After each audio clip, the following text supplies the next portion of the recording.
Assalomu alaykum onajon. Ishdamanman. Ovqat qilmoqdingizmi? O'zim men sizga bugun shirin ovqat olib boraman. Assalomu alaykum. Va alaykum assalom. Yo'l bo'lsin.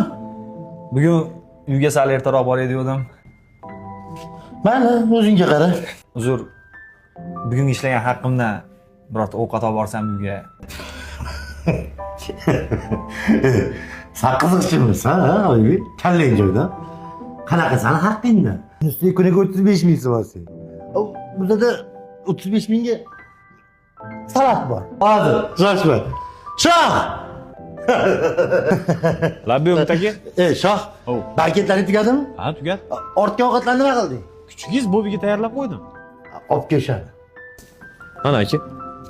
Oybek, mana ovqat. Itgacha yetib bormagan. Xotirami, top-toza. Lekin bu uchun 350 ming so'mdan. Kuniga 35 mingdan bo'lsa, 10 kun tekinga ishlayverasan. Tushundingmi? O'sha. Bitta iltimos maylimi? Bitta bolalarim ochildi. 2 dona non bera olmaysizmi? Shunaqa sharoitda edim-ku hozir.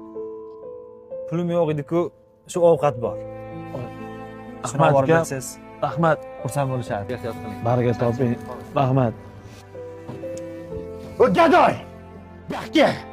Yo'qqa dedim. Aka, senga Nima? Nimidan? Ha, shoh! Yo'qqa. Menga qara. Basaga men gadoy men bitirmasin dedim. Yo'qot.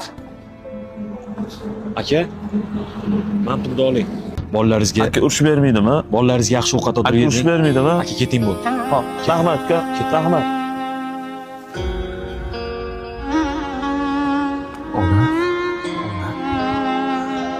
Ona.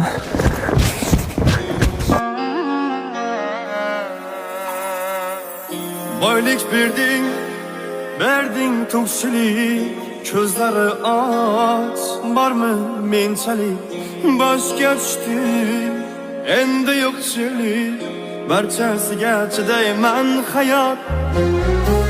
Rangli pullar, ko'rkimda ko'zim, boyligimda ko'paydi do'stim, nasoyda qoldirib o'zim, yolg'izlikka chidayman hayot.